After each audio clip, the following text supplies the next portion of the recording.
You should make a firm resolve that you would only move towards ideals and merits. You would live life in ecstasy and let others do the same. You would always stay happy and let others be happy. You would live and let others live. You would live with others harmoniously and would share and share alike. You would keep smiling and make others smile. And you would remain vigilant about your duties and responsibilities. If you can do this much, you would see that you have become a living divine being and experience divine bliss emerging and flourishing in this very life. Pandit Shriram Sharma Acharya ji. Book title Manuj Devta Bane. May man become a divine being. It is believed that the divinities reside in the heaven and enjoy heavenly bliss, which people on earth may be fortunate enough to avail themselves of, but only after death. The author explains in this keynote address that anyone can enjoy heavenly bliss in their life by ingraining some easily accessible qualities, practices, and conducts of the divinities to become a living deity on earth. The author enlightens how insatiable and impractical desires, becoming slave of circumstances, being over-dependent on others, being narrow-minded and self-centered, living in the past, forgetting and missing out on using what we have because of remaining occupied with thinking about what we haven't. Follow the crowd mentality and so on turn the life into a living hell. Along this wonderful man-making journey, the author also offers solutions by making some small positive changes in life to turn the table and start enjoying heavenly bliss.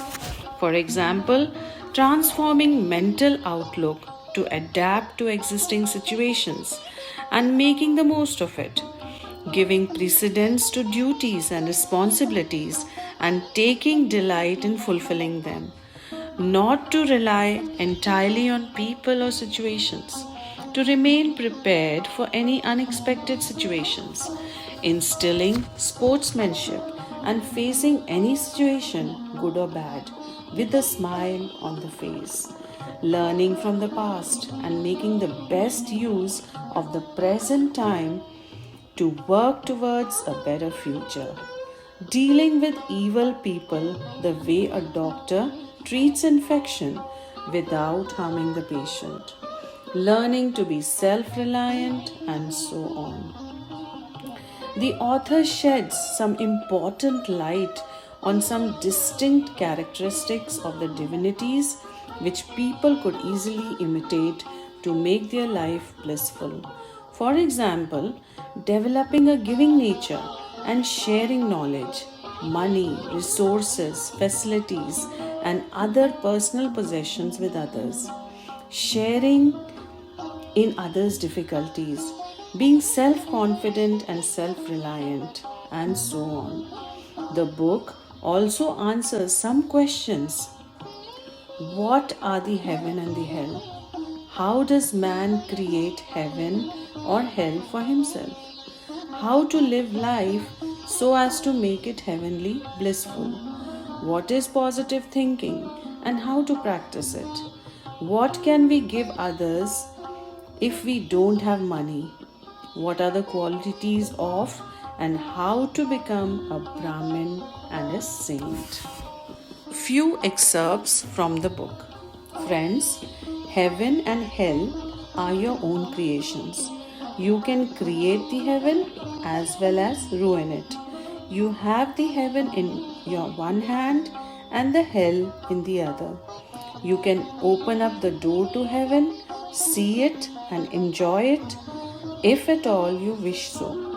However, if you wish to make your life a hell, you can avail yourself of the life in hell and rot in hell. It is all in up to you. God has made each and every individual independent and capable enough to choose from the hell and the heaven of his own free will. The biggest trouble in this world is that every person has zillion of wishes. He becomes sad when his wishes do not get fulfilled. Man may suffer physical agony once in a while, but mental agony very often. The greatest agony of a man is his big dreams, big desires, and big material ambitions which cannot be fulfilled. You can realize your ambitions only if the conditions are favorable. Other people cooperate with you, and the atmosphere too remains favorable. However, there can be no guarantee that conditions or atmosphere will always remain favorable. In that case, it is necessary that your desires must get fulfilled. When desires don't get fulfilled, the individual will usually become sad. To enjoy heavenly bliss in life, you need to cut down on your ambitions, and you shouldn't think about the result you may get. You should focus your mind on only one thing to see whether you are fulfilling your duties and responsibilities. You should focus your attention to your duties and responsibilities to see whether you have fulfilled them or not. You should find pleasure in doing that only. You should divert all your attention to those things that are within your control and focus your attention onto them. You do not have control over situations. There is no guarantee how people will conduct with you. Don't try to find happiness in these things, or else you will end up becoming sad. The only way to be happy is to see whether you have tried your best to fulfill your duties and responsibilities as much as possible. Don't think anything beyond. This is called Karma Yoga.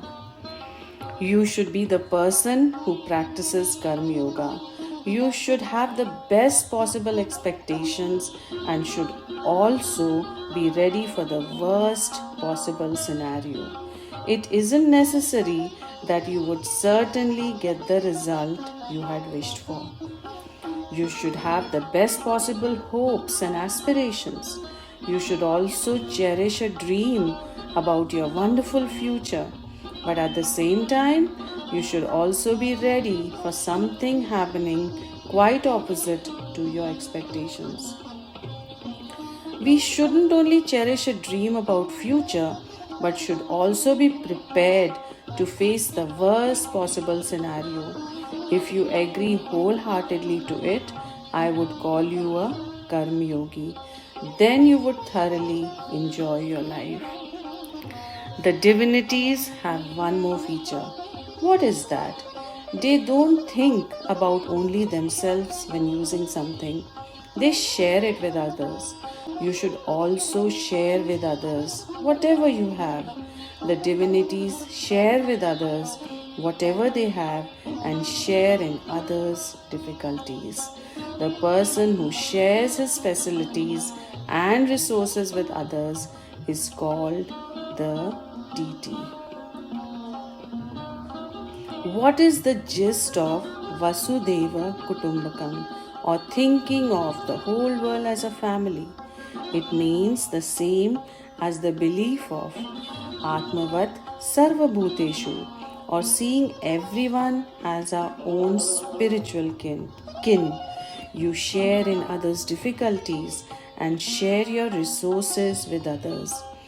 This will fulfill both the ideas of Vasudeva Kutumbakam as well as Atmavat Sarvabhuteshu. You should expand your petty existence, which you have so far kept very limited, just like a frog in a well assumes the well to be the world and nothing beyond. If you succeed in doing so, you will become near and dear to everyone, and everyone will the same to you. Then you will become the divinity and have learned the art of living in the heaven. You should live just like a sports person. A sports person sometimes wins and sometimes loses. He or she plays in a team. It doesn't matter whether they win or lose. The same way, you should also never wear a glum expression. Your heart is pounding fast all the time due to needless worries, thoughts of difficulties, doubts, apprehensions about future and so on. You should always stay worry free and keep smiling. Then you would live life with a sports person spirit, and I will call you a living God.